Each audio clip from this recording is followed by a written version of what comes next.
So you might have heard of the Realme 6. When it was launched, the price for the 664 variant was sitting at 15,000 rupees.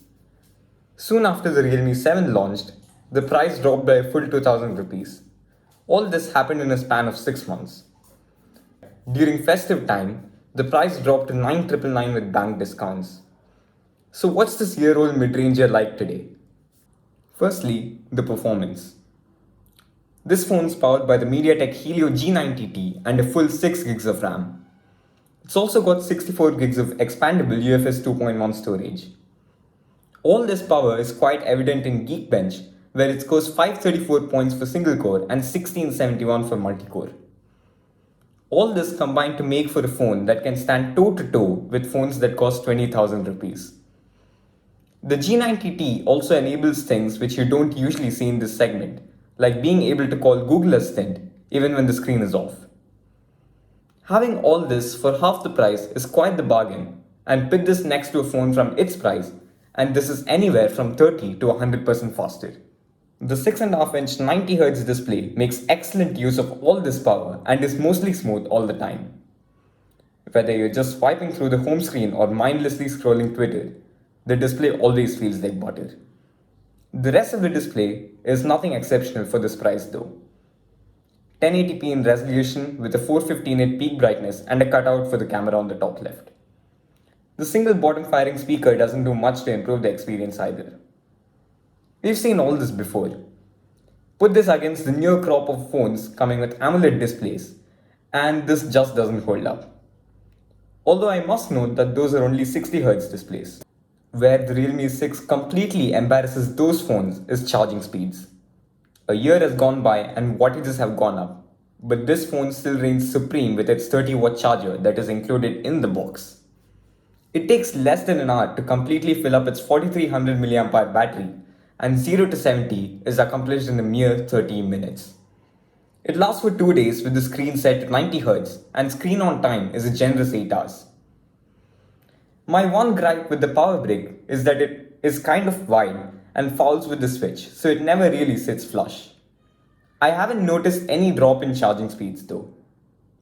On to the cameras now. It's got 4 on the back, a 64 megapixel Samsung GW1 primary at f1.8, an 8 megapixel ultrawide, and the 2 megapixel depth and macro sticker cameras. On the front, there's the ubiquitous 16 megapixel Sony IMX471. Well, as you might have guessed, the primary performs admirably under good lighting conditions. Sharpness and details are present, although it really oversaturates the reds. Photos still have that big sensor look, meaning lots of natural bokeh, but also fringing for close-ups. You can take full 64 megapixel photos instead of the standard 16 if you want to, but in that mode there's no dynamic range whatsoever. The 8 megapixel ultrawide is noticeably less sharper than the primary, but gives that fun GoPro-like perspective which you might be into. The 2 megapixel macro is just bad, and you can get better results by just zooming in with the primary. And I really don't know why the depth sensors are on, because the ultrawide does all the depth sensing anyway. Go to low light and images are soft, and colors are all over the place.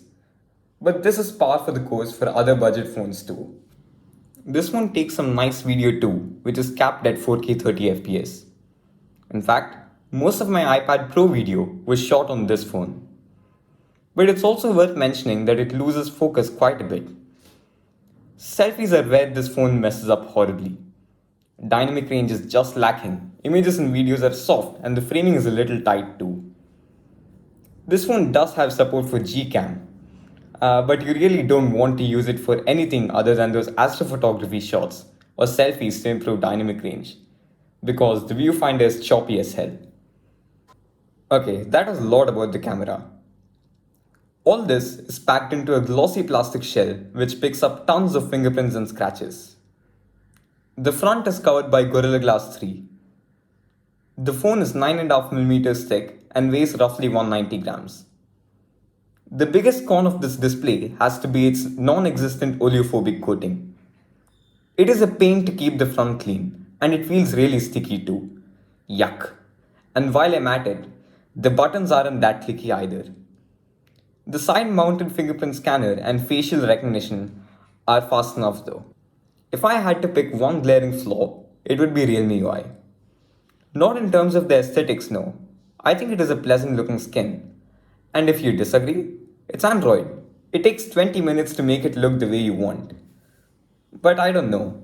It's something about the English used here. In some places like the theme store, it is full of typos and grammatical errors. And also the ads. You can disable them though.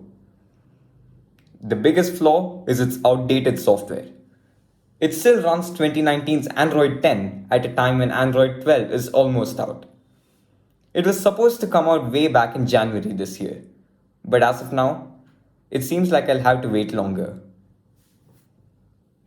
Conclusion time. No, the Realme 6 is not a perfect phone, and it's got its own fair share of issues.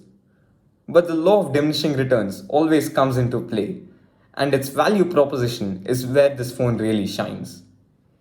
In a segment where companies brag about having Snapdragon 662s, being able to charge fully under 2 hours, and having 4 gigs of RAM, the Realme 6 gets my glowing recommendation if you can find it for less than 12,000 rupees.